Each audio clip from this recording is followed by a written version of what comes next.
Hi, I'm Marco Rubio, coming to you from Washington, D.C. to take a moment to talk to you about the Balanced Budget Amendment. Just a few days ago, Senator Mike Lee introduced a Sense of the Senate resolution, which basically tried to get everybody on the record as about where they stood on a balanced budget.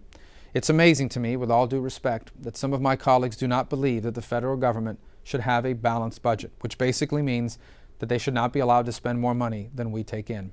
First of all, let's remind ourselves the federal government doesn't even have a budget, much less a balanced one right now. The folks that ran this place over the last couple of years, they didn't pass a budget. And so we're operating on something called a continuing resolution, which is nothing more than a fancy term for permission to continue to spend money any way we want. But the truth is that this has to be dealt with.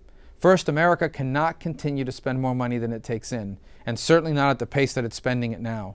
This year alone, America will have to borrow close to $1.5 trillion just to run our government. Half of that money is borrowed from foreigners, most of that from the Chinese. And there's no plan to change that. In fact, it's borrowing as far as the eye can see. And we can't do that because the impact it's having on our economy is disastrous.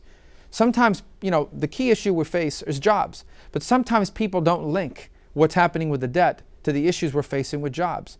There's a lot of reasons why jobs are not being created in America right now. Regulations are too onerous and difficult to comply with. Our tax rate is too high and too unpredictable. But one of the reasons why jobs aren't being created in America is our high national debt. It's sucking up all the available capital that could be used to invest in new businesses. And more importantly, it's creating uncertainty about the future.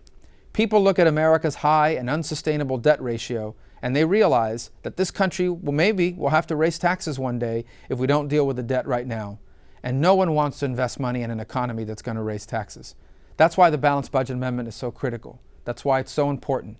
That's why I supported it in my campaign, and that's why I'm so proud that we signed on to it here in the United States Senate. We'll continue to work on these issues on your behalf. Continue to reach out to us with your ideas. Thank you for joining us today. May God bless you. May God bless the United States.